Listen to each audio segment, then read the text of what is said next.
Bonjour à toutes et à tous et bienvenue sur le Zap de l'actu de LMI. Depuis le début du confinement, l'attestation de déplacement devait s'effectuer sur papier. Elle est disponible depuis le 6 avril 2020 sur smartphone.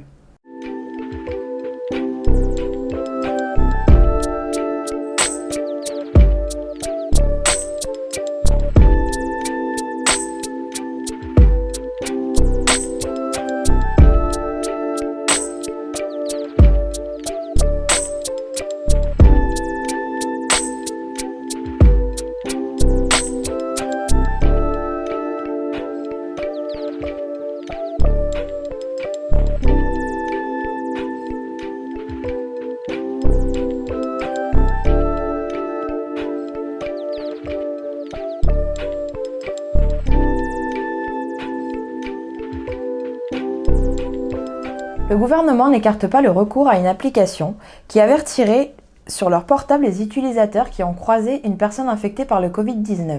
Politiques et défenseurs des libertés alertent sur la mise en œuvre d'une telle application numérique. C'est un dispositif qui pourrait fonctionner via le Bluetooth des smartphones. Une fois activé sur votre téléphone, l'application permettrait d'enregistrer toutes les personnes croisées dans une journée, à condition qu'elles aient elles-mêmes téléchargé cette application. Si l'une d'entre elles est positive au Covid-19, un message est alors envoyé directement sur votre mobile. Ce système, également à l'étude en Allemagne, doit permettre aux autorités de comprendre comment circule le virus. Or, une telle initiative pose la question de la protection des données personnelles. Donc on met en place un système qui pourrait apparaître particulièrement intrusif. C'est l'analyse habituelle et de la CNIL et de la Cour de justice de l'Union européenne ainsi que les autres juridictions. La France veut ainsi imiter ce qui a été fait à Taïwan, à Singapour et surtout en Corée du Sud. Mais l'idée a d'ores et déjà suscité une levée de boucliers de nombreux députés. Édouard Philippe, lui, nuance et précise que ce tracking ne serait pas obligatoire mais volontaire. Un consentement indispensable selon cet expert de la protection des données. C'est sans doute le meilleur moyen de trouver la mise en balance entre l'urgence sanitaire et le respect de la vie privée. Autre problématique, pour être efficace, il faudrait qu'un maximum de personnes téléchargent l'application. Or, seulement 77% de la population française possède un smartphone. Un chiffre qui baisse d'ailleurs chez les plus de 70 ans, qui constitue pourtant la population la plus à risque. Mercredi 8 avril au soir, l'Élysée a indiqué que le confinement durera au-delà du 15 avril 2020. En France. Le gouvernement n'a pour le moment pas précisé la durée de ce fameux confinement, alors que le Conseil scientifique Covid-19 recommande que le confinement dure jusqu'au début du mois de mai.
Un homme de 34 ans est mort mercredi 8 avril 2020 à Béziers juste après avoir été arrêté. Il avait été interpellé dans le centre-ville de Béziers vers 22 h pour non-respect du confinement. Une autopsie et des analyses toxicologiques doivent être réalisées car sa sœur décide de porter plainte.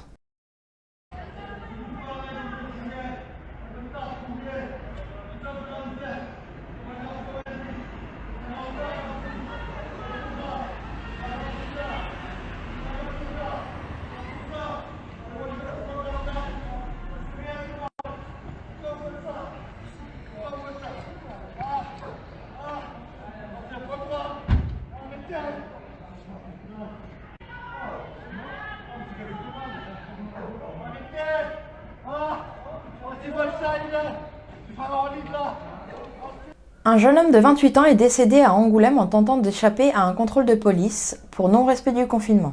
Le drame a eu lieu dans la nuit du 9 au 10 avril, au niveau du pont du Saint-Antoine, à Angoulême. Une enquête a été ouverte par le parquet d'Angoulême et confiée au SRPJ de Limoges.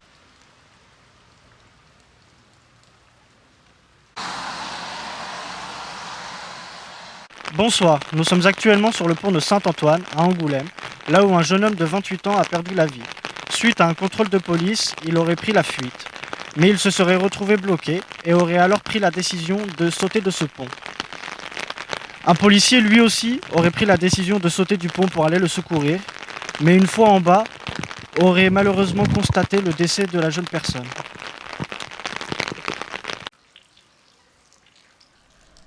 Transfert de 3 patients de Paris à Angoulême par le TGV médicalisé. Ils seront soignés au centre hospitalier d'Angoulême. Le TGV médicalisé est arrivé en gare d'Angoulême ce vendredi 10 avril 2020 à 14h50.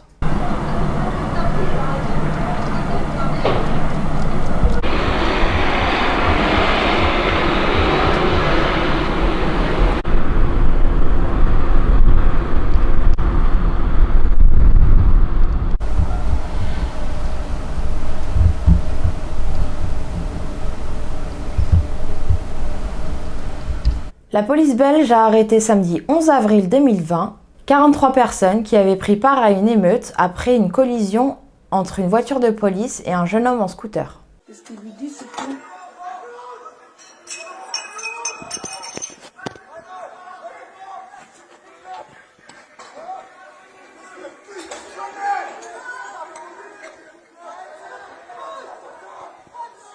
Je sais pas ce qu'il est plus fort.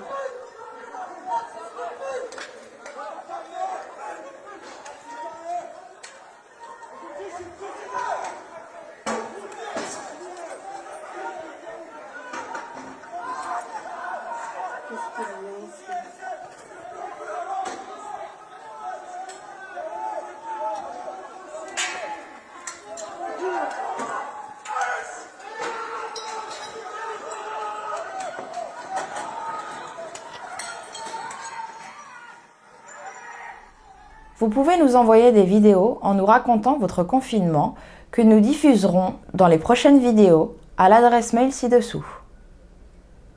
C'est déjà la fin, prenez soin de vous, restez chez vous et à lundi prochain.